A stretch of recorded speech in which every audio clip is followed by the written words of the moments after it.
Tube, what's going on? What's going on? What's going on? What's the word? Surprise, it's Friday.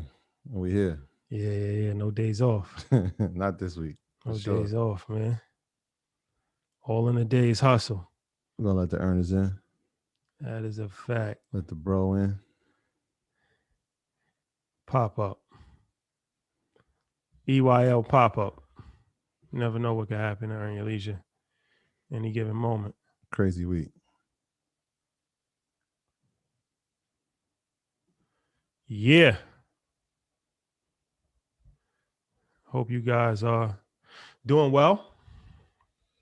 It's currently, 40 degrees in New York? It was Brick City out this morning. Yeah. But what can you do, man? It's what you sign up for when you live here. I see the bros here. Okay. Let's see here. Okay. All right. Can you guys hear me? Yeah, we can hear you. Great. Sound great. All right. Good, man. I want to make sure that this setup was right. And you got the perfect merch, too. Oh, come on. You see it, man. You know what I mean? Come on, man. I copped this on the Black Friday sale, you know? My dog. Nah, I appreciate you, bro. Appreciate you, bro. How's everything? Man, everything is amazing, man. Glad to be here with you guys, man. Wish we could be in person, but this whole situation. I don't know, man. The last time we were together was Manhattan Beach, man. I wish we could be there. Yeah, right.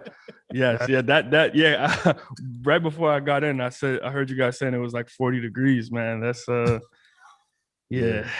I'm out here in LA living the well, it's kind of cold, but it's not 40 degrees, so. Yeah, man, we gonna head back out to LA soon. So when we get back out there, we gotta chop it up for sure. Oh, you already know. Can't wait for you guys to get back out here. Yeah. How you been before we start? How's everything going on your end? Man, everything is good, man. So much stuff is just happening and moving, man. But I was telling Troy, I don't think I told you, Rashad, but we're about to move to Miami soon. So just the last few months, we got about, I would say, 3 to 5 more months in LA. But yeah, man, we're looking at office space in Florida, man, and about to make that move and just try to do what we've done over the past few years in LA, just do it even bigger down there. The game will never be the same once you get to Miami. Yeah, nah, exactly. It's a lot of good stuff going on in Miami right now, man. A lot of creators are relocating down there. We're spending a lot of time down there. We're actually going down there in a couple of weeks to boy him 500. He's having an event. I was on the phone with him all day today. So real big. He got a lot of big. Real big. Yeah, it's gonna be huge. Yeah. When he announces what he got going on, man. But nice. But yeah, man, we're gonna get straight to it, man. So I know that you have, before we even start, I want to introduce what's going on here. So Jabari Johnson, EYL alumni, and he's the founder of a company called R&B Only. So R&B Only is a dope situation where it's I don't even know how to really explain it. It's a lot. It's an experience where you go and you just experience the music with the DJ. Sometimes they have performers, but they really don't even have performers. It's more so like Jabari. He's like the hype man. The music is the performance. Yeah, the music is the performance. Yeah, and, it's a whole culture within itself, and it's gained a lot of popularity. Obviously, once COVID hit, it's a live event.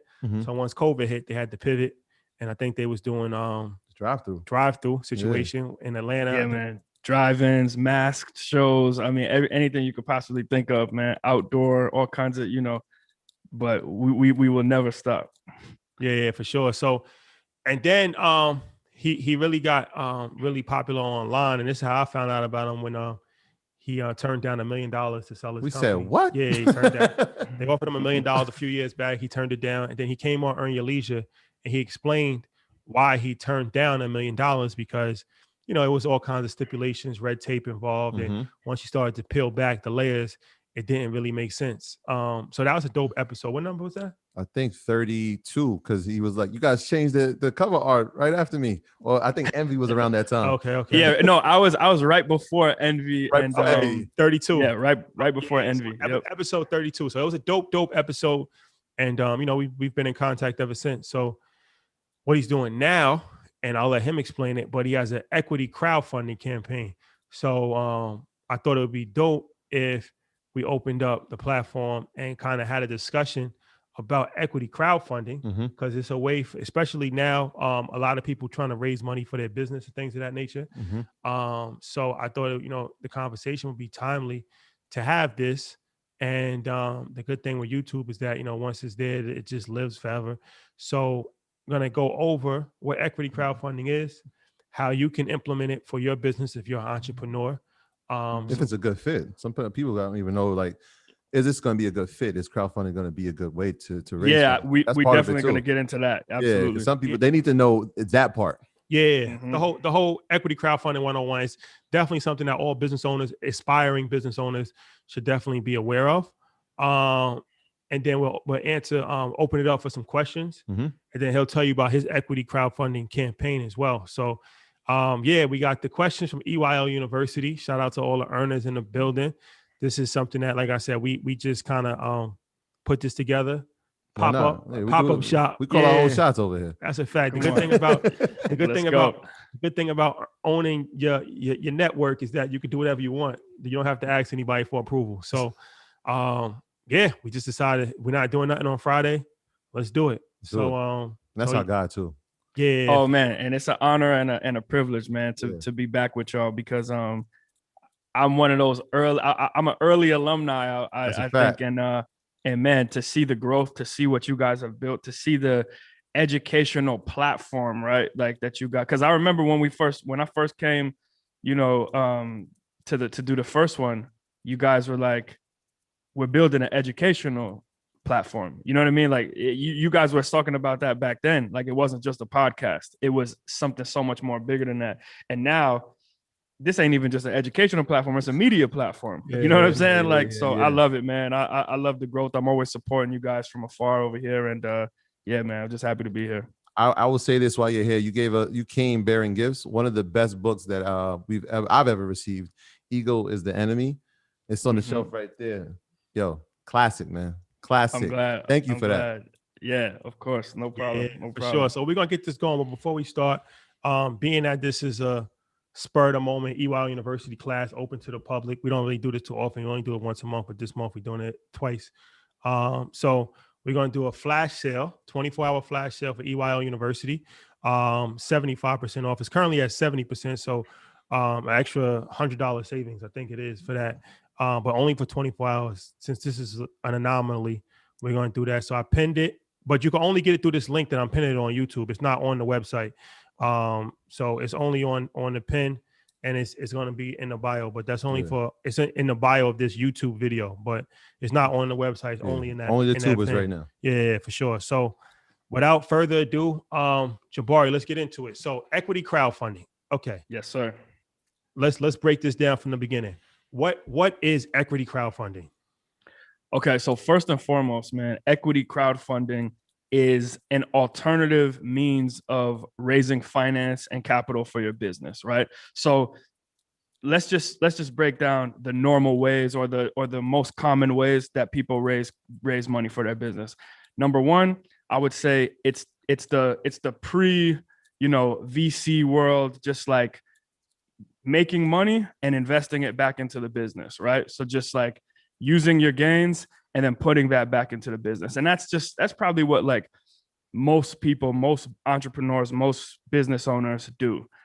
Then you have what's popped off in the last 30 years, what we've seen and incredible amounts over the past decade has been the traditional venture capital funding, right? And that's when VC firms, private equity, angel investors, all that type of stuff can put money into a business, in exchange, own a piece of equity in the business, and then hope that business then sells, IPOs, and then their returns, come in that way.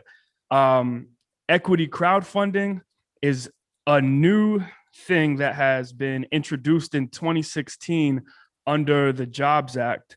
So in 2016, the Obama administration put together this thing called the Jobs Act, and the Jobs Act enabled unaccredited investors, and that's the key word here, right? Unaccredited investors, which is basically retail investors, anyone, to be able to invest their money into companies, right?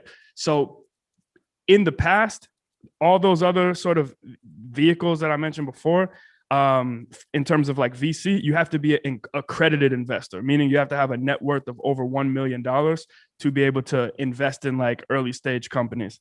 And this is all right now. What we're talking is private company investing, not public companies in the stock market, which you guys talk about the stock market a ton. So this is completely different. This is just private companies we're talking about. And after that legislation, it took a while for equity crowdfunding to even catch on because there were no platforms when that was introduced, right? So the platforms that you could even be able to do these things on, like when people think about crowdfunding, they think of like Kickstarter or, Indiegogo, GoFundMe, things like that. But those are more about like maybe a product launch, maybe charity, things like that. Where equity crowdfunding differs is you're actually buying into a company, right? And that can be in many different instruments. That can be through like actual shares. That can be through something called a crowd safe. That could be through even like a debt instrument. So that's essentially what equity crowdfunding is it's actual ownership in a private company. So, and reading on this, obviously the Jobs Act was important, and shout out to Obama for putting that into law. There's different type of regulations, right? So there, yes. I was reading that there's a Reg CF, and then there's like a Reg A plus. What are the regulations, and what are the differences in them? Yeah, so they're essentially different. So like the regulations usually are about limits and are about accreditation, right? So Reg CF is the one that I'm most familiar with because that's the one that we're doing, and that's the most common regulation that most people do. Mm-hmm. And historically, Reg CF, the limit that you were able to raise was up to $1.07 million under a Reg CF, right? That on March 15th, just earlier in the week, had changed to $5 million. And it's gone into effect, on March 15th. And Reg A, I want to say those limits were 50 million, and they have gone up to 75 million. But the difference is with Reg A, so it's still like a crowdfund and a public raise of financing for your company. But the difference with Reg A is that I believe you have to be an accredited investor to invest in a Reg A campaign. I'm more familiar with everything around Reg CF, but I think that those are the big differences with the Reg CF and Reg A. So when you're doing a Reg CF, what type of portals are you using to raise the funds? Because obviously, GoFundMe is probably not the way. So yeah. What are some of the portals? So great question, right? So one of the main rules about equity crowdfunding, right, is that you have to use one of these portals that have been approved by the SEC, right? So there's like, as I was doing this, I got just hip to so much rules and like literally regulations on like how this is done, right? So basically, the most popular ones out there are Start Engine, you got Republic, you've got another one called WeFunder, but these companies act as sort of like the Kickstarters and the GoFundMes of this world, right? Now, the difference is on Kickstarter, I can log on GoFundMe, I can log on, make an account, my campaign is live, right? With equity crowdfunding, it is not like that at all. You have to get approved, right? So you have to, prepare your financials. You have to make sure your ducks are in a row.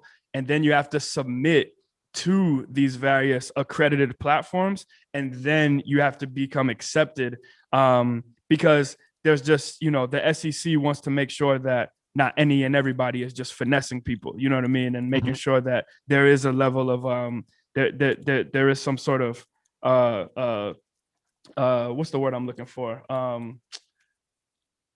It just can't be anybody, right? Like, so that's really how the platforms work. You have to essentially pitch your business to the platform and then be approved by the platform. How long does that approval process take? Because I can imagine somebody who's never done this before trying to apply, making a mistake, getting a kickback.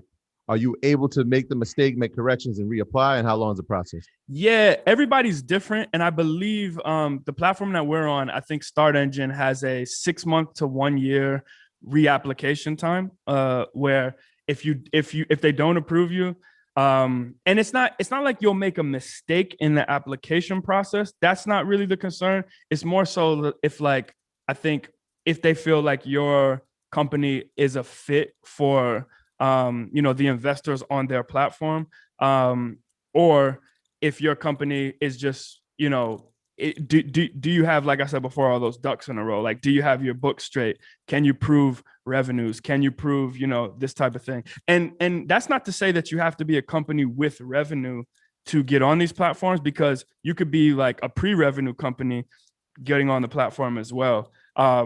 It's just probably, a little bit of a more difficult situation. But I think that that's when you got to make sure that your deck and business plan and all that stuff is sort of, intact. So, okay. So what are the steps? All right. Once you decide, okay, I want to do this. Now what's the steps to actually go forward and have a successful equity crowdfunding campaign? Yeah. So, man, all right. So there is so much. I think number one, right, when I knew that this was the route that we wanted to go, because we wanted to empower our audience to actually be able to get into what we were doing in a real way, right? There's you can support a business, but it's a different level when you have the opportunity to own a business that you support, right? So we didn't want to jump into it and not know about what was going on in the space. So I would say, if you're interested in this type of funding for your business and utilizing your friends, family, and your current audience to raise capital, go into it with the mindset of, this is going to be a 4 to 6 month thing before I even make this campaign public, right? So, and a lot of that is going to be, making sure that your articles of your articles of information and all your articles of organization and all the stuff in business that people don't really teach you about, right? So making sure all of those things are in order, and then making sure that your shares are in order, right? Like, you have to have a certain number of shares that you put up for sale, right? So many companies, they don't think about these things. It's just like, I'm going to start a company, right? But you have to have a lot of stuff in order. And I would say that definitely having a securities attorney help you out with certain stuff, even people that, have a background in Reg CF, that's like half the battle, honestly. It's just doing all of your financial review stuff, all of that. It's gonna take about 4 to 6 months, and then you have to think about how are you gonna market this campaign, and that's a whole nother thing as well. So, really, you just really have to make sure that all of the company's documents and finances are in order before thinking about diving into this. So okay, so it's kind of like taking a company public, but not on the stock exchange, but to the actual public. Exactly, right?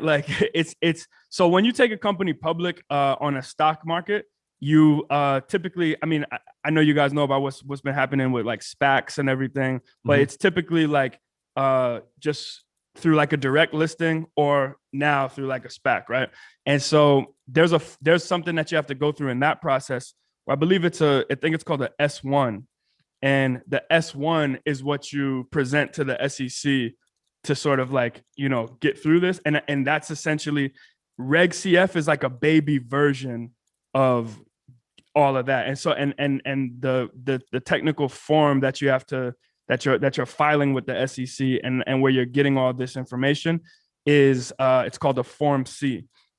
And the Form C is listed on every single Reg CF page their Form C is attached, and that's where it goes into a detailed breakdown of sort of everything I was talking about before, right? Like the company's financial history, the company's growth plans, any and everything about the company is not just on the main page in terms of like the sort of deck page of the equity crowdfunding campaign, but then you have the Form C, which is like, which is like when you look in the back of a book and you see like all the references and it goes into much more detail. That's essentially what that is. So I'm thinking now that this week, that's kind of crazy. March 15th, the amount you can raise has gone up by $4 million. If anyone had applied prior to that, are they able to change what they're trying to raise? How does that work? Great question, Troy. So, okay.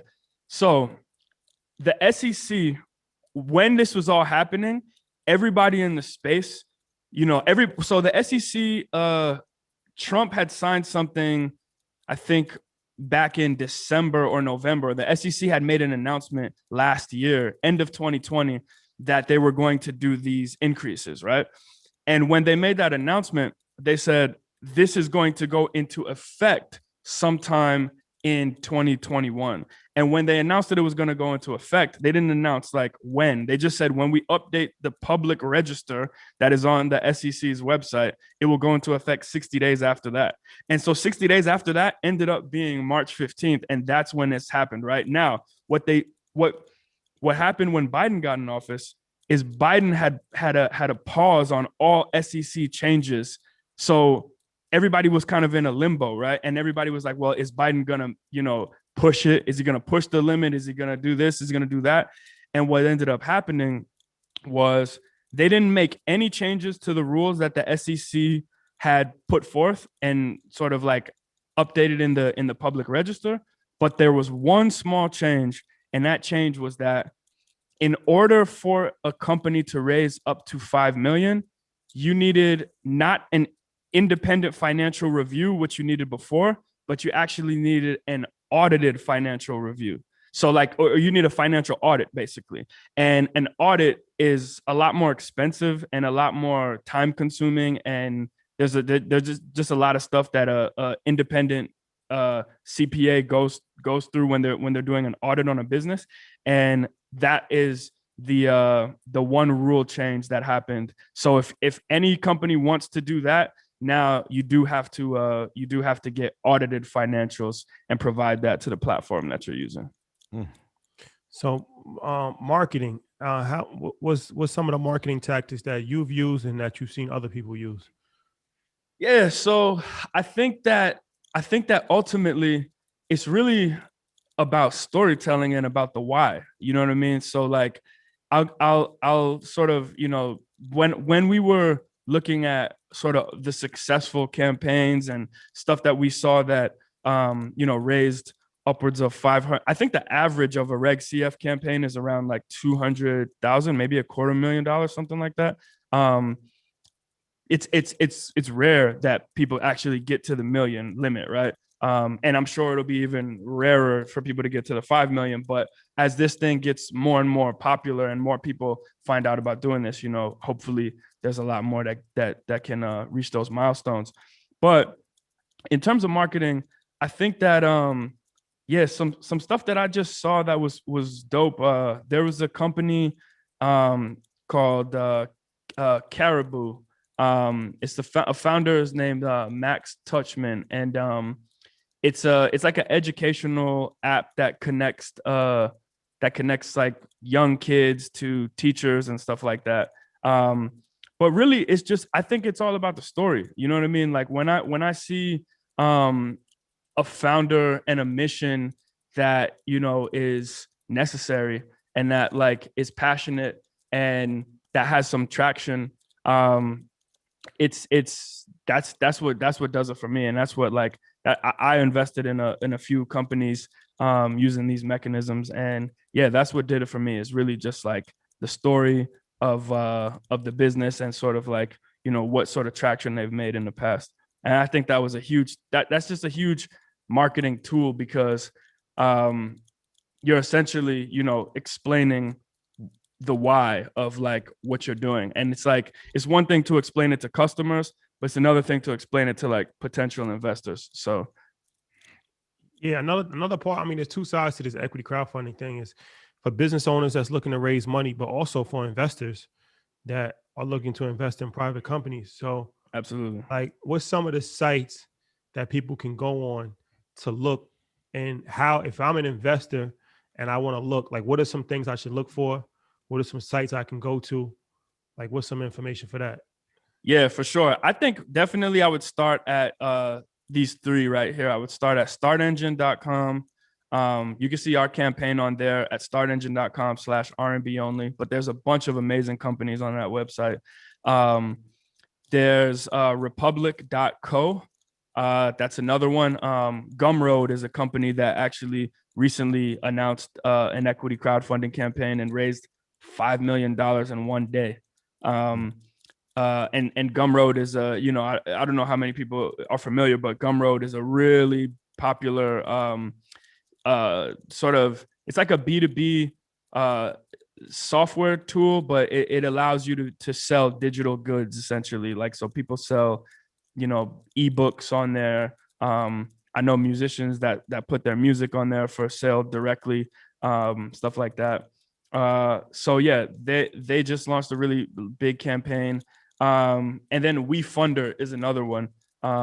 We FUNDR, I think, or FUNDER. But WeFunder is another one that and I mean, again, all of the companies on these websites are heavily vetted. You know what I mean? So again, it's not just like something that anybody can just, any company can just join and sell shares in their company. So you have that sort of level of, assurance. But also it's just like it's a huge marketplace. And the thing with investing, right, is that, and this is the angel, and this is what an angel investor will tell you, right? Which is like, they don't know if they are successful until 5, 6, 7, 8, 9 years down the line, right? Because a lot of times when you're investing in companies at an early stage, for them to have an exit, whether it's an IPO or an acquisition, that's going to take time, right? The business needs to grow. The equity crowdfunding thing is not mutually exclusive as like the only way that you can raise capital, right? So you can do equity crowdfunding and you can also raise traditional venture capital as well. In fact, that's encouraged a lot of times because equity crowdfunding is a way to just like amplify your raise. You know what I mean? It's a way to just like get your audience involved and build another audience while you're fundraising. And a lot of times fundraising happens in like private rooms, you know what I mean? And today, private like Zoom meetings, not necessarily private rooms as much anymore. But yeah, that's where I would have potential investors sort of look first. All right. So 2-part question. When I go to these sites, are they broken down by industry or like by sector, or is there like tabs that'll show me? And the second part is, if I start a campaign or if I'm investing in one, how long do these campaigns typically run, or how long are they allowed to run? Yes, that's a great question. So first question, most campaign or most sites have stuff broken down by industry. So on ours, you'll see we're in the media and the music industry. But, Republic has, I think you could even select like minority owned founders, right? If you wanted to get into supporting, founders that don't traditionally receive venture capital.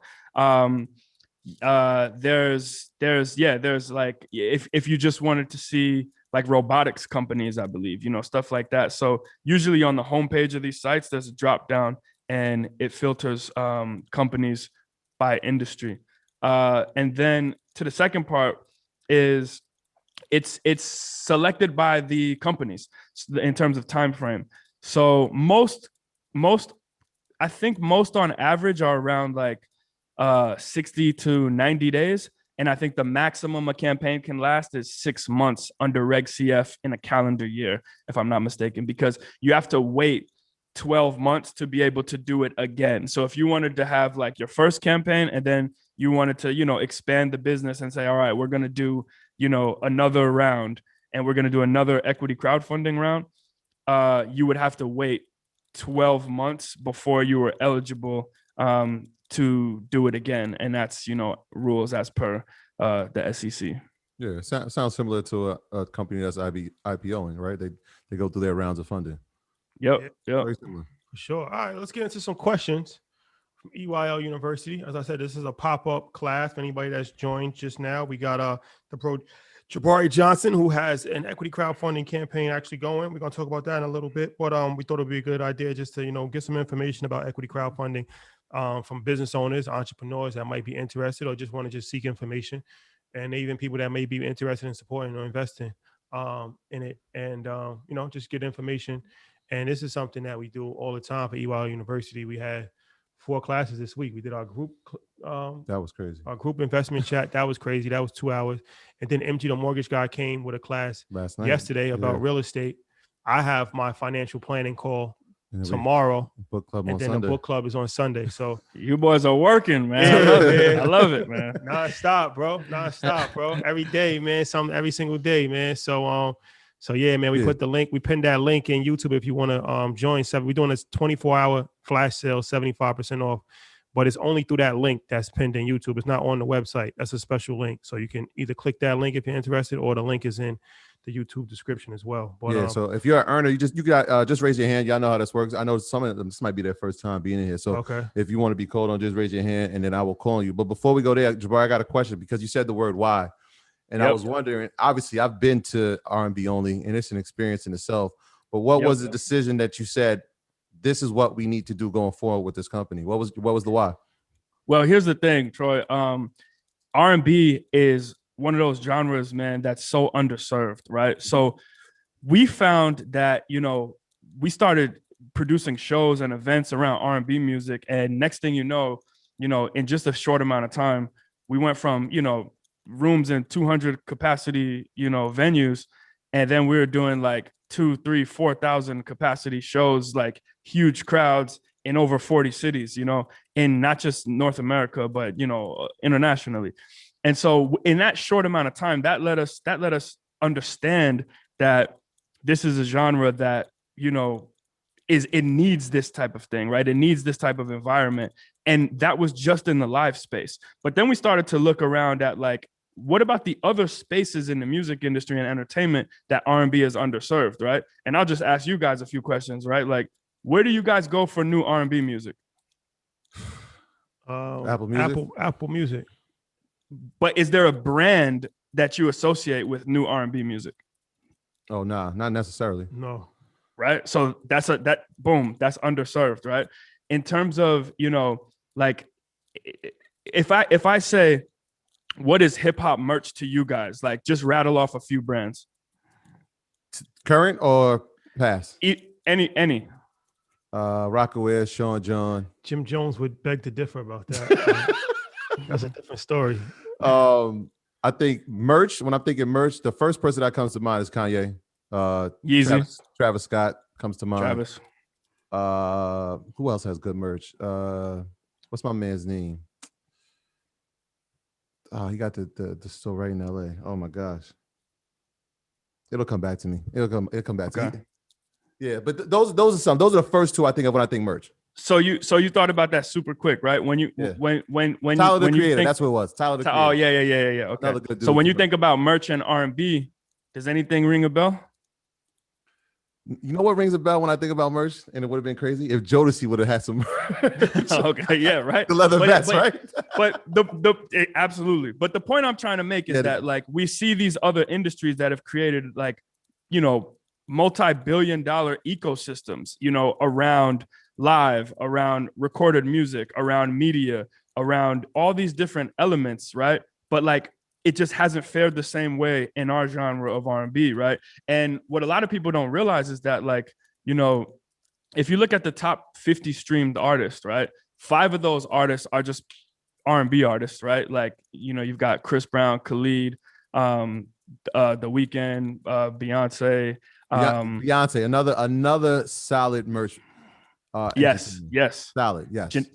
Janae Aiko is in that list, but then you have a lot of other rap artists who play in the space of R&B, right? So you've got Drake, Tory Lanez, all these people. But like for some reason, like I said, it's just underserved, right? Like we just don't see the same opportunities in the R&B space as we do in, you know, other genres, right? And so looking around, man, and having sort of like dominated in our genre in the live space, we said we need to create media. We need to release and amplify independent artists' music. You know, we need to create an educational platform specific to R&B creators, you know, to uplift and amplify this entire genre. And that was the why, man. It was just like, we saw that there was a lack in the event space, but not only is there a lack in the event space, there's a lack in the entire world for like uplifting R&B. And so that's what our mission is right now. And that's why we decided to, you know, do the campaign and expand and raise capital to expand outside of just live events. Yeah, the R&B space is extremely. We just had a conversation about this. We actually, I don't know if I should say it. Should I say it? Should I talk about it? Yeah, let's talk, because we have. I mean, yeah, it started with going to Jabari's one in Atlanta. All right, we should involve you in this if you're interested. Oh, you gonna talk about? Yo, what's that? up? Yeah, Oh, I thought you were talking about the Wednesdays in Atlanta. No. Okay. I don't give them that yet. We'll talk about it offline. Yeah, you can't give them that yet. But nah, we just had this earn your leisure. We're entering the R&B space, and we're gonna change the game in New York City. We're gonna change the game in New York City. I gotta hear about this offline. All alumni are welcome. Yeah. Yeah. Straight R&B. That's it. Straight R&B. So when it's time, we'll definitely have that conversation. But I actually wasn't even thinking about that. But when you were speaking about it just now, I'm like, yo, we just had this conversation 2 days ago. And when the world opens back up again, R&B, EYL, R&B, it's going to be. It might be a weekly thing. It's definitely going to be a weekly thing. That's what I'm. Look, guys. It's like R&B is a feeling, man. It's something that like it. And you know how I describe like fans of R&B is it's like a secret society that like is huge. You know what I mean? Like, but it's like when you know we'll do shows with thousands of people, but everybody is looking around at each other like, oh yeah, you're in on this secret. Like you're in on this. You know what I mean? Like you know about okay. You know the words to this too. Exactly, right? You know, and I feel like, you know, man, there's so much more that we're going to do, you know, as it relates to media, and as it relates to just like amplifying this entire genre, man, and getting it to the place where it needs to be. And it's not that we're trying to, you know, like take away real estate from other genres. You know what I mean? We're just saying like, look, a lot of people might not even know that they're really fans of R&B, or that, you know, like, this is a sidebar, but like, you know, what I hate about R&B music is a lot of times the biggest artists in our genre, once they get to a certain level, they're not even classified as R&B artists anymore. They just put them in the pop category. Yep. And like, that never happens with rappers, and that never happens with country music artists. You know what I mean? Like they still, even if you make pop music, you are still like, oh, this is this is a country artist. This is a rapper. You know what I mean? Like, Jay-Z still gets introduced as a rapper, not like a pop artist. You know what I mean? And he's the biggest to ever do it. You know what I mean? So I just think that the genre needs a little bit more respect, and needs just like to be exalted. You know what I mean? Yeah. And done in the proper way. And so that's why we y'all definitely do a good job. This is a sidebar, but when we came to your show in Atlanta, and if you've ever been to R&B Only, you know, I'll never forget when you played that Deborah Cox record. Oh yeah, man. Nobody's supposed to be here. Every word, everybody going crazy, men and women. Every person, dancing. Yep, men and women. It was, well, I had to call my wife after. Like, listen, you got to come to one of these R&B Onlys. But so shout out to y'all for doing it. I want to ask my question. So going back to the business side, and this is something that you know, I'm glad I got you here, because I want if anybody has a question, feel free to raise your hand. But I have a question. People might not have heard your episode. When you turned down that $1 million, can you just kind of walk us through that too? Because I feel like a lot of entrepreneurs, they might not fully understand. And Jason, we're gonna get to your question right after this, but explain to them how you explained to us why that $1 million wasn't all money's not good money. Absolutely, man. So I think this was about what are we in 2021? This was 2019, I want to say. And I had gotten an offer. So to back it up, so the company is called Colors Worldwide, and R&B Only is our first like product, right? And it started as a live product, and now we're expanding into a bunch of different other things, right? So this outside private equity sort of like music investment company wanted to invest into, you know, the brand, and they wanted to own a piece of Colors Worldwide, which are, you know, Colors Worldwide flagship IP is R&B Only. And so they wanted to invest $1 million for a certain percentage of the company. And I was down, and I wanted to do the deal, and I was about to do the deal. I was in the 11th hour of doing the deal. But as we progressed, a lot of things kept changing in terms of decision making, right? In terms of you know, and when you're raising money, I understand why, you know, you have a board, and why, you know, other people are giving you money. They should be able to make decisions and stuff like that. But the difference was, in my case, it was the stage in the company that I was at, right? I already had a company that was generating millions of dollars. I already had, and I'm a sole founder, right? Like, I don't have any co-founders. So my board is just me. And that's not to say that it will only be that in the future, you know, but like right now, I don't really have any interest in, you know, bringing someone on, you know, that as a board member that could like, that I have to get approval to make decisions on, just because, you know, they gave me $1 million, right? Or just because they gave me any amount of money, right? It's just like, it's been a 6-year journey. And at that time it was a 4-year journey, and it just wasn't, you know, necessary. And ultimately it was just like a clash of cultures, you know what I mean? That I just thought that they didn't really understand what we were doing and why I needed the autonomy that I needed. Because it was something like, any decisions over, you know, $250,000 need to get unanimous board approval. And at that time, I wasn't really making that many decisions that were, you know, that were like over 250K, but that quickly changed, you know what I mean? And like, imagine, and like, what if every time that a decision that is that amount of money, I have to go to somebody and get like approval for, that didn't start this thing with me, you know what I mean? Or that wasn't there, or that didn't invest the type of capital that I invested to even get it to this place.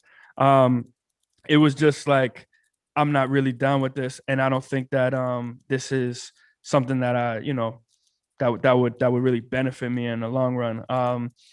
Now, there were things that were great about the deal, like, you know, these people had a lot of connections. You know, we might have been able to expand a little bit faster with that capital. But I just decided ultimately that it wasn't for us. And, you know, and I'm so happy that I didn't do it. I ended up doing like deals like shortly after that almost equated to that amount of money with like no equity at all, you know, like just marketing, sponsorship, different kind of things, you know what I mean? And so it was like, yeah, you know, different partnerships with other companies and stuff. So it was a that process took like 5 months just to, you know, end up not doing it. But it was a valuable lesson. It was invaluable, and I'm glad I went through it. Perfect. Who we got there? Beta, we are coming to you. Unmute yourself. You have been unmuted. Got a question? Oh, hi guys. Thank you for giving me this opportunity. Appreciate it. No problem. I had a couple of questions. Well, I actually just started doing the classes this week. I just signed up very recently, so I'm not too familiar with all the things that you guys do. So I mainly am interested in crypto, but now that I'm learning, there's so many other opportunities. It's kind of exciting. One of the questions I wanted to ask is for the crowdfunding. Is it appropriate to use it for, like, if you have a business that needs cash flow, or is there like a specific kind of business that the crowdfunding is good for? That's a good question. That is a great question, Thanks, Beta. Yeah, so it's not business specific. I think that you know, it really depends on I think the biggest thing is it depends on scalability, right? And the sort of opportunity on what you are going to do, right? Like, so like the typical way that investors on, Reg CF campaigns, I would say, would receive a return is when the company IPOs, or if the company it gets acquired, right? So and the thing is like most companies are probably not going to IPO, right? There's only 4,000 companies on the stock exchange or something like that right now. And that, even with my trajectory, right? Like that's not really where we see going.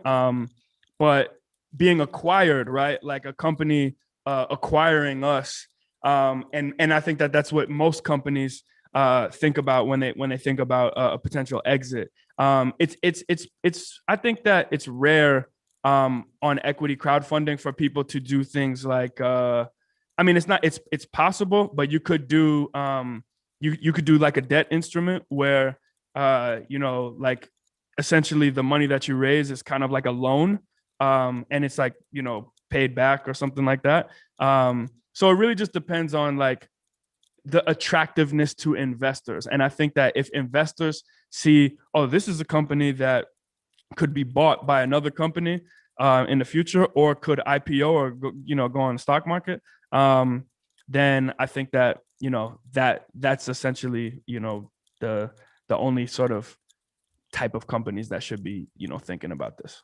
Yeah, I wouldn't. I mean, correct me if I'm wrong, but I wouldn't say that if you're in the stage of trying to use the money to like float your business like month to month. Yeah, that's not the best way to go about it, because no, probably not the best way. Yeah, you want to already, it's like you want to take the business to the next level, but you still have a functional business. But now it's like venture capital. You get money to actually hire new employees, to invest in infrastructure. You have a working business model in place, but in order to 10x it and take it to the next level, you need capital, which gives. Or you have an idea that and you're at the super seed stage of a business that has huge potential, right? So like probably something we're not talking about under $10 million idea. We're talking about something that has a lot of legs. So perfect. Martelli, we coming to you. Unmute yourself. You've been unmuted. Yeah, it was good, Kings. Everything what's good. going on? Oh, bless. I just joined a few minutes ago, so I'm not even sure 100% where you guys are going with the conversation. But the reason I'm calling is because last year was the start of my investment life and all aspects of it. So including some crowdfunding that I decided to do. Let me take that back. Not I like starting a crowdfund. I just like joined the crowdfunding. Think you guys have heard of something like called Nightscope. Have you heard of Nightscope? Nightscope? No, I haven't. I don't think I've heard of it. No. So it's like it's a crowdfunding that's taking place where it's a security robots kind of a vibe where you got robots running all over the place, and it kind of had that Terminator type vibe to it, like that whatever that company was called that took over the world with the computers and everything. So I just got involved with it, and I just I got 125 shares, but it hasn't gone public at all. So I just wanted to know, as far as with something called, I know there's different type of shares that you can get. You get preferred shares, and you could get just regular shares. I don't know if you guys touched on that at all. Is there any way you can touch on it? Yeah. I'll touch on that one. So I just checked it out. So Nightscope. Yeah, I'm looking at it too. That's actually pretty interesting, because that I think what you're referring to is that movie. iRobot? No, but other movie with Wesley Snipes had the blonde hair. Right, there's that, and there's also in Terminator, there's Cyberdyne. Total Recall, underrated classic. Yeah, that's underrated classic for sure. But that's actually some futuristic. That's crazy. But that's a good question though. But Jabari, can you talk about that? Yeah, absolutely. So Nightscope is on a platform called Seed Invest, right? And so basically, Nightscope. So what Martelli has done is he's been an investor, right? So he's invested into Nightscope. Now, what he's asking about is the type of shares Now, the shares that you are raising as a company on these equity crowdfunding platforms usually don't have voting rights. Now, it's up to the company if they are common or preferred. They're 9 times out of 10 going to be common stock. Or it might be like, again, a crowd safe, which is a simple agreement for future equity. So when there is a trigger event, it turns into equity then, and then that's how, your investment is sort of actualized. But it really just depends on the company and what they're offering. But most of the times when you do equity crowdfunding campaigns, you're going to be selling shares that are not that don't have voting rights. So you as an investor, it's like you're a passive investor, right? Like, we're in equity crowdfunding, a lot of times we're talking about micro investments, right? So if you have, invested anywhere between, $200, $300, $1,000 or something like that, that wouldn't warrant, being able to, vote on things in the board or anything like that. So that's typically what's happening with the equity crowdfunding. It's usually common. Yeah, I'm looking at Nightscope now on Start Engine, and it's a Reg A. And so I know we had some spoke about Reg A crowdfunding. So it does allow for the general public and accredited investors to invest. Okay, Reg A is both. Okay. Yep, it has both. Yep. And appreciate that question. And apparently, the movie was Demolition Man. Demolition Man. I said Total Recall. That's not Arnold. That's Wesley Snipes, right? Yeah, but Sylvester Stallone, I think, is Demolition Man. Oh, okay. Wesley Snipes is Demolition Man. No, both did it, though. Okay. Yeah. He's the bad guy in it. Wesley Snipes. When he had the blonde hair. Yeah, that was crazy. Yeah. Demolition Man. So I had a question. So like when you invest in stock, let's say Apple's stock price is $128, right? Or if a stock is $1 per share, does this work the same way where you issue stock and it's like, okay, I'm gonna issue 1,000 shares of stock, and that 1,000 shares of stock is gonna be worth 20% of the company, and I'm gonna value it at $5 per share? Like, how does that work? Like, how do we know how much it's worth? Yeah. That's exactly how it works. So with equity crowdfunding, you as the company sort of choose everything, right? So you choose how many shares you're going to issue, you choose the price, and you choose the valuation. And in your Reg C, you have to sort of justify that and explain why you've chosen that. But essentially, it's the company's, and it's the same way as like if like a company is raising its seed round, right? Like they have to put a valuation on it, and like that valuation is typically based on, in a company that has like no traction at all, that's usually based around like the team members or the executives or the history of the idea or all that kind of stuff. So, but yeah, that's how it works. So how did you calculate the valuation for your offering? So what we did is, with the SEC, we're not allowed to like talk about it specifically, but it is on the offering details, and you can see it on Start Engine, startengine.com/R&B Only. But essentially what we did was we looked at revenues, and then we looked at sort of like what other companies were in a similar state being sold for, and that kind of thing. And that's kind of like the long and short of how we did it. And then we just look at how many shares we want to issue, how many what size of the company that we are willing to sell, essentially, and that's how you come up with it. So are you solely making the decisions? Because I mean, it is yours, or is there like because I know I'm in a unique scenario. Right. I have advisors, you know what I mean? And I definitely don't do everything alone. And I gotta, shout out to Sonia, who's my operations director. But like ultimately, I'm at the driver's seat because I don't have any partners or co-founders or anything like that, which is a unique scenario to be in, I think, at a company that's at, sort of my stage and has done the things that we've done. And it's probably the reason why I'm losing my hair and, a little bit gray as well, because I don't have co-founders. So all right. So tell us about your equity crowdfunding campaign, like exactly what you have going on. And if anybody wants to find information, like how can they do the business? Man, so I would really love if all of you guys went to startengine.com/RNB only, just R, the letter N, B only. check everything out there. There's a video that kind of explains a high level version of what we're doing and sort of where we've done, sort of my history, the company's history, and where we're going.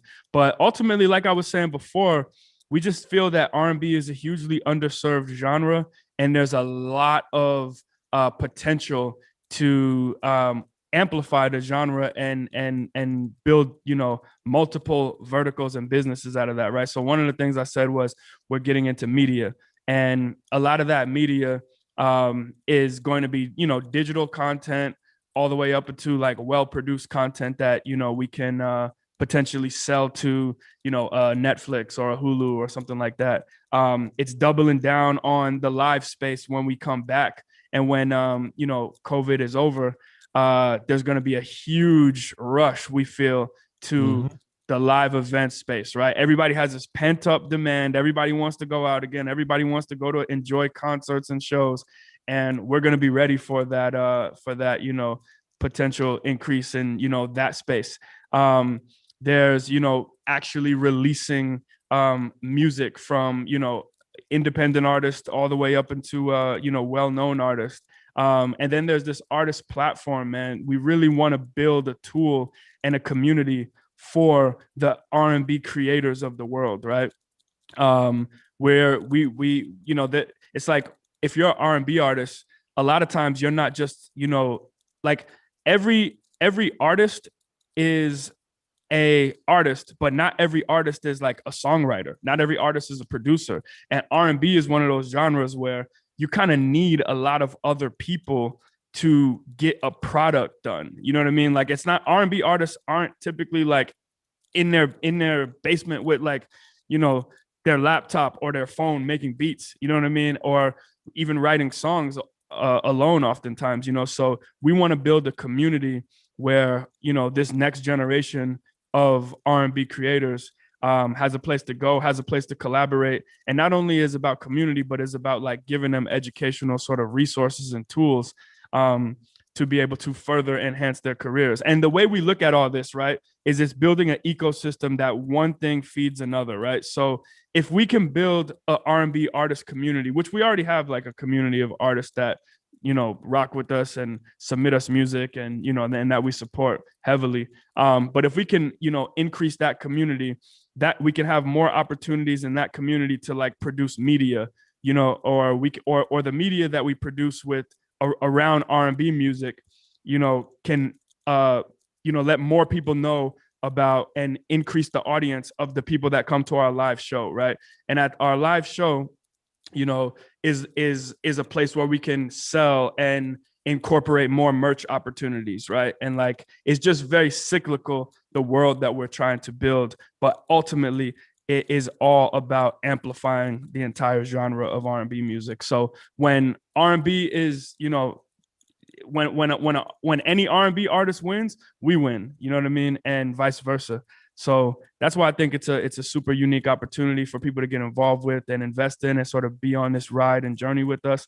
And then also the other thing is, like I said, the company is called Colors Worldwide. This product is called R&B Only, but when you invest, you're investing in Colors Worldwide, right? And R&B Only is our first thing. So we've already had a lot of success in the live events industry, but, you know, imagine if we do what we're planning to do just in general for R&B music and amplify the genre. It's like we can use all of that knowledge and all of the experience to do it with other underserved genres, right? So imagine what we can do in, you know, reggaeton. Imagine what we can do for Black comedy. Imagine what we can do for these other potential genres that we feel like need highlighted as well. No, that's a vibe. But before we hang, we got a couple more questions. Let's go. Tiffany, we coming to you. Unmute yourself. You've been unmuted. What's going on, Tiffany? Hey, I'm doing well. How are y'all? We great. Good. What up? I jumped in a little bit late, but I thought about something that you mentioned about having advisors. And I'm thinking now with most entrepreneurs, most of us are kind of out here doing it on our own, because I have my own business as well. So I got to thinking about you saying advisors. What do you look for? What, like, I don't know, characteristics do they have? For example, do they have to know your industry that you're in, for example, R&B, or how do you decide who those advisors are? Because I think it's always good, though, if you are by yourself, to have someone to talk with, ask questions, to kind of guide you along your business journey. Yeah, Absolutely, great Tiffany. question. Yeah, great Thanks, question. Tiffany. So the way I think about advisors are, I look at the current skill sets that I possess myself and that, my team possesses, and sort of the leadership in my team. And then I look around and I say, well, where are we lacking, right? Especially in the things that we are trying to go toward. And then I just try to look at my personal network. And, luckily I've been in entertainment for, the better part of like 12, 13 years now. So I've built a pretty decent network, but that's the way I think about it, is like, what skills do I lack, and where do I want to be, and what type of people can assist me in that journey, right? And that's the way I think about advisors.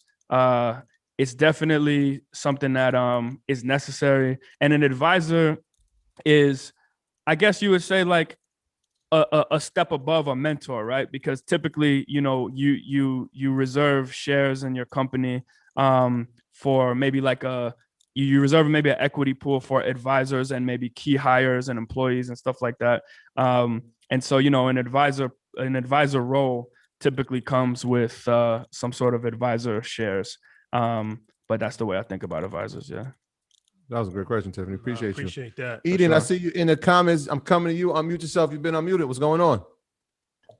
Hey, fellas. Thank you for having me on, and thanks for all the information. Appreciate y'all. Appreciate you. My question is, I'm also considering down the road, probably 2 or 3 years, to start doing shows for local artists in our community here. And just, I wanted to know how you did the breakdown in terms of your cash flow and percentage, as far as how you pay artists, how you what percentage of income goes to the venue.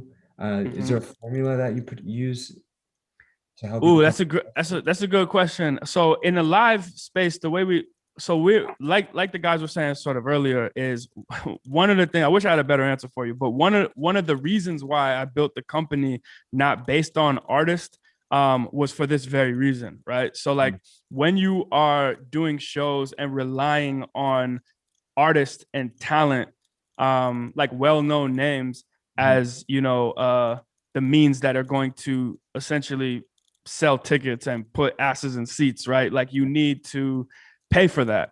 And so for me, like, we built our shows and our touring model and mechanism from a whole different approach, right? We R&B Only Live is a DJ and host based experience versus driven by artists, right? So we built our audience to be very popular at first, and then artists would want to get in front of our audience. So when we do have guest artists, oftentimes there's no fee attached, or it's very low compared to what they would receive if their name was being promoted, right? Because the way we look at that is we never even announce when artists come to our live shows.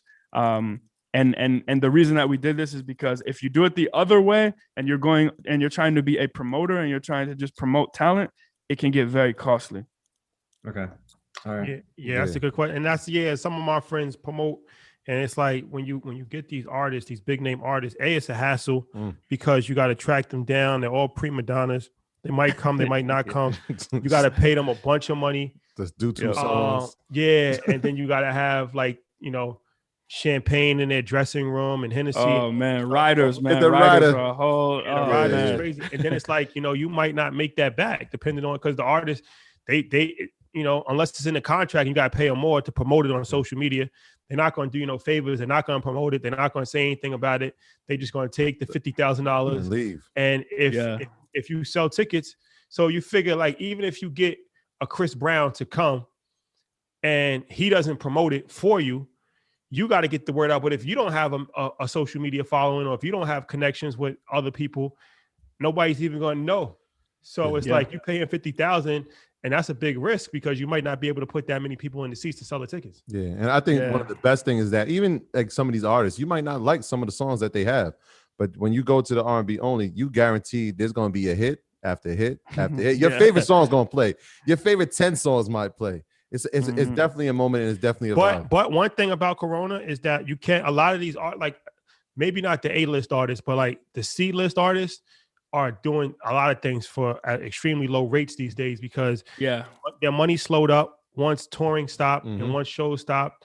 And that's something that my promoter friends have told me too. So like places like Atlanta or like Miami, one of the few places that's still open, they was able to get, a lot of talents for discounted rates because now that Corona shut everything down, it's a good time. Like I said, I mean, you're not going to get Beyonce for a discounted rate, but you can get a C-level artist. And sometimes, that's even more valuable because it's like you could pay them a lot less. That establishes your name. And they always got like 1 or 2 good records. Yeah. And even past their prime. Like R&B is perfect for that. Like there's a bunch of R&B artists that's past their prime, but R&B is one of these things where it's still a good song. So no matter what, you still want to hear that music. It's gonna make you feel good. And the other thing to remember, Eden, is that, if you are focused on building or getting people to come to any event, right? A digital event, an in-person event.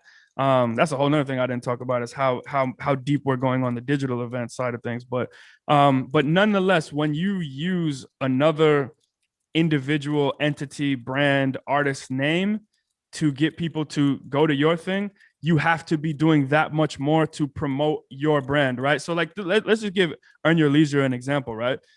Earn Your Leisure is something where, other people come on and they bring their audience, but these guys don't stop working with promoting their own brand, right? And their own brand is always going to be first and top of mind, you know what I mean? And they're going to push that. But like a lot of times I've seen time and time again is people want to get into the live music space and they think, oh, if I promote this show, if I promote that show, 9 times out of 10, the person coming to that show has no clue and doesn't care who promoted the show. They're only coming to the show to see the artist, right? So you have to figure out, how can I make people fans of my experiences and fans of what I'm bringing to the table that is not dependent on said celebrity or artist being here.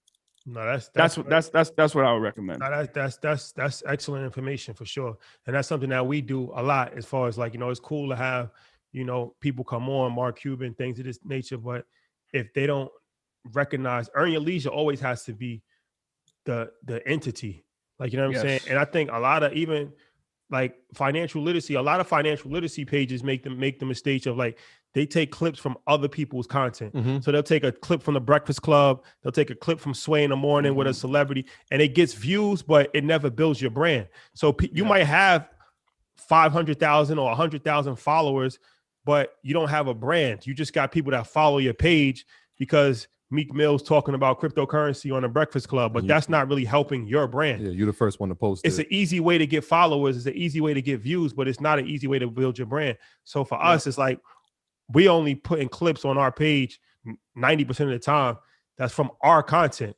that's branded, that says Earn Your Leisure at the end of it. We do that consciously because we are building our brand first and foremost. Like that's what makes sense. Starting out as a curator is great, right? But like, you want to get to the point of being a creator, and it's okay to blend the worlds of curation and creation. And that's what we do, right? Like, we don't sing any of these songs that we play. We don't make any of these songs that we highlight and produce. And promote to our audience. But we're about to start doing that stuff, right? Like, we're about to start making a lot more content, right? We're about to start actually creating music, right? We're about to. So but we had to build our audience first. And so like, always keep that, that level of how much am I curating and how much am I creating? And like Rashad was saying, what you just said, I don't even think people fully appreciate that. But for me, like being a content creator, because like I do our social media, and what you said, that's just exactly what I did. Like, started as a curator / creator and moved into 100%. Because I was doing that at first too. Like, I would take clips from different outlets because it is a way to build the page. But after I realized, like, all right, now we got to pivot because we want to be known as Earn Your Leisure. We don't want to be known as just a blog page that just has a bunch of random stuff. So it's a difference between curation and creation. Curation versus creation. Curation versus creation. And when we made the pivot from curation to 100% creation, that's when our platform just. So it's more work though. It's a lot more work. It's way more work. It's way more work. Yeah. But that's a gem. That's a gem right there for sure. Yeah, and I want you to take notice of what he's wearing on his head, right? R&B only. You see what he's wearing on his chest?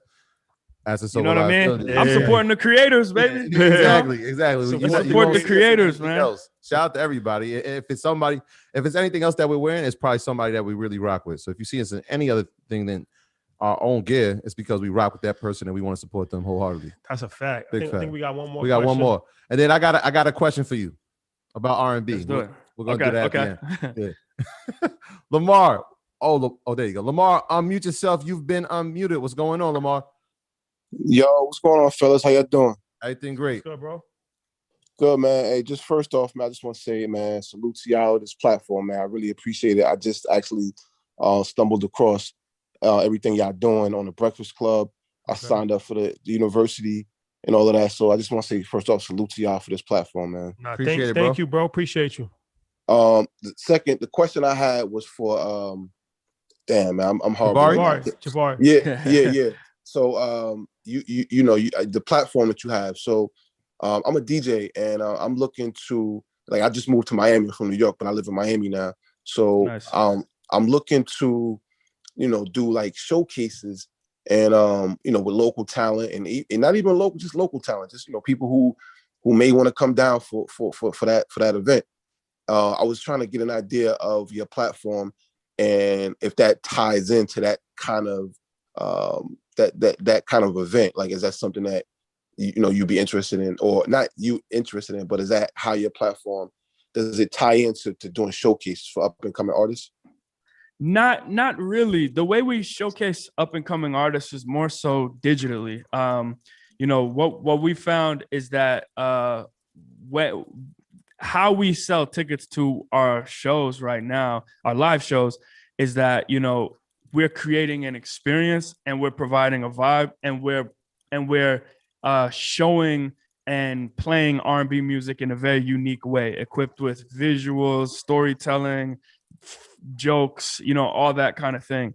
And so a lot of times when you introduce a new artist to that experience, it's not particularly received well, right? So, but what we do have is an audience online where if we share a new artist clip on our Instagram, or, if we're like, we have multiple playlists on, the DSPs where we can, highlight new artists. But as far as like in-person live events, and we're about to start creating a boatload of content that's going to highlight new artists. But as far as in-person live events, that's not something that we don't really highlight new artists like that. Okay. So in terms of live events for already established artists, because I'm just trying to wrap my head around exactly if this even, like, I know you mentioned earlier about once everything opens back up, are y'all gearing towards doing live events at different venues? Oh yeah, of course. Yeah. I mean, R&B Only Live is like, that's how we got to the place that we're at. You know what I mean? We've sold 250,000 tickets in the past 4 years. So we're not going to stop that anytime soon. So yeah, live events. But if you go to the page, go to startengine.com/R&B Only, you'll see, you'll have a better understanding of what we do. It's very unique, and it's not like what I think you may be thinking it is in terms of like as an artist showcase. That's not the type of event that we produce. Okay. Yeah, I see. I went to it, and I think it gave you the opportunity to invest, and I definitely would be interested in that because even if it's not a showcase, I still want to bring events to the Miami area. I mean, obviously there's tons of stuff going on here, but I feel like, with a New York flavor to it in Miami, you know, a different sound, or not even a different, just a sound that I'm looking for, that I feel like there's a market out here for. Yeah, and I think just to add my unprofessional 2 cents about this, because I'm not a music professional, but I'm a music connoisseur, and we travel around the country, and like I said, EYL R&B will release information about that, but we got the idea in part from this party that we go to every time we're in Atlanta called R&B Only. It's the R&B, no, not R&B. What's it called? R&B. It's R&B only night. It's R&B night. R&B night. It's an R&B party. Yeah. But they in Atlanta, is it the one that Brian Michael Cox does? Yeah. Shout out to Brian Michael Cox. Yeah. Shout out to Brian Michael Cox. So what happens is that, you know, for me, I'm at a point in my life where I like to listen to R&B a lot more than the rap these days, even though I grew up on all rap. I never listened to R&B when I was a kid. Same. Yo, he's a guy at the party. He don't know the words to some of these songs. I'm like, yo, you listen to these? It's not Jagged Edge. And there's a lot of good R&B out there. I get introduced to a lot. That's why I was going with it. Sir. What else you got? It's just so many. I like the songs, like it's like, I don't know. I feel like a lot of these people have like one song that I like that other song where it's like Runaway or something like that, where it's like, I don't know. It's so many different songs, like with the Afro beats infusion and all of that. We'll get him on, Troy. We're gonna get him on. Yeah. So I say that to say, this party is only R&B. So music right there eliminates a lot of the nonsense, because 9 times out of 10, you're not gonna fight. You're not gonna be around. Like, I don't want to be nervous. Yeah, it's gonna be tough to do that when Deborah Cox is in a party. Yeah, so I know if 112 or Jagged Edge is gonna be performing, you're probably gonna get a different crowd. Yeah, than if little fill in the blank. Yeah, little Machine Gun Arsenal is performing. Like, you know what I'm saying? So I say that to say that was an interesting thing, and that's a hit every time. So like the trap karaoke in New York. Shout out to my guy Mouse Jones. I ran to him. That's interesting. Trap karaoke. Like, you know what I'm saying? So it's like maybe you could start something like that in Miami, where the Miami culture, the Miami sound, but add something to it that has not been, and then kind of make the fusion where it's like, okay, R&B with down south, and kind of, you know, like those things always win with something that has not been done. Yeah. But when you think about it, you're like, why has it not been done? Why hasn't? Yeah, you just got to put a unique spin on it, man. And I would say, you know, start in your local market, and then, you know, hopefully you can grow. But where you from, man? Yeah, for sure. Yeah, Jabari, who you got right now in your R&B playlist right now? I got why don't we pull it up? I got 2 albums in my mind right now that I think that are amazing. One is my guy Lucky Day. That seat for Love two it. is ridiculous. Yep. A Table for Two. Yep. Table for Two. Amazing. And then the Jasmine Sullivan album. Oh yeah. Hotels. That might be album of the year. I think it definitely is. I mean, yeah, man, she came with a heater. I mean, and you know, the crazy thing is half of that album is just interludes. You know what I mean? And it's still fire. But who I'm listening to, I mean, I stay on what's, you know, popping, and what's I'm really the Georgia Smith just dropped a record called Addicted that I really like. I've been listening to in terms of projects, I really love Bryson Tiller's Anniversary. The deluxe version really, I think, solidified that project. It made it a lot better. I think it was like 3 or 4 extra songs. Let's see here. I am listening a lot to Brent Fires, as always. I love what he does. Yeah. Brent is dope. There's an R&B artist out of the UK that I love tremendous. I mean, out of the UK, there's so many dope artists that are coming out right now, but there's an artist named Mahalia who I would definitely suggest people check out. She is the future for sure. What about Giveon? Mahalia. I like Giveon. I definitely like Giveon. He's not like my ultimate guy. You know what I mean? Yeah. He's like R&B's poster child right now for like the up and comers, like young R&B. Like everybody's sort of like pushing him to the front. Yeah. And I rock with him, but you know, there's just artists that I find myself listening to a lot more. But he's dope. If you listen to a Giveon album, you're gonna think, who hurt this man? Definitely, man. Definitely. And that's why, you know, that's why I like Brent a lot. I like, in terms of, you know, I think R&B is getting to a place now that the music doesn't just have to be about heartache. You know what I mean? Like, and you know, I want to like applaud and shout out these artists that I feel like have been at the forefront of that over the past few years. But like Frank Ocean, Miguel, I think that like, you know, even you know, who else would I say is in that? I think Georgia Smith even as well. Like, I just think that there's so much more to sing about than just like love. And there's so many R&B artists that are like taking that chance and taking that risk and making R&B music that's not just about love, pain, heartache, that kind of thing. So I love where the genre is going, and it's gonna keep growing, man. Janae is another one that doesn't Janae is just make incredible. music about They said that. Toby Yeah. Nagwigwe. That's my guy. But Toby's that's not, he's dope. not. He's a rapper. He's Not R&B though. He's a Yeah. rapper. Summer Walker though, and my favorite right now is her. Her is my favorite right now. Her and Yeah, SZA. her is incredible. Oh yeah, her is definitely one that just doesn't make music about love and you know, I mean, the song that she just won a Grammy for was I Can't Breathe. You know, I think she won Yeah. a Grammy for that. Yep. And you know, that was about what was happening in society. You know what I mean? And so you know, for Yeah. sure. Snow Allegra is my favorite I was album. saving it for you. I ain't say it because I knew you would. Oh, that's my favorite. yeah. Those feels again. That's the one. Yeah, you like? yeah. Yeah. Amazing. That's Yeah, my favorite. But nah, Jabari, we appreciate you, bro. for sure. I appreciate you guys, man. EYL R&B on the way. Yeah. If you missed this conversation, make sure you check it out. Equity crowdfunding, business conversation. Anytime we get to talk to Jabari, it's always a pleasure. If you came in late, if you're in EYL University, make sure you check my class out tomorrow at 12 o'clock Eastern Standard Time, and check all the past classes out. Like I said, we haven't got sleep yet. We had investment group chat class on Wednesday. We forgot the 2 episodes we recorded. Oh yeah, but MG the mortgage guy had a real estate class yesterday. Mhm. Did this pop up today? I'm doing my financial planning class tomorrow, and then we have the book club on Sunday. So 24-hour sale for EYL University, 75% off. Click the link, but the link is only in the YouTube pin. It's not on the website. It's different. So the YouTube pin and in the description of YouTube if you want to join 24 hours. And once again, Jabari, can you just tell them the website to go to get the information? Yeah. The website is startengine.com/RNB only. Just go to startengine.com/RNB only, and all the information is there. Would love to have you guys as investors.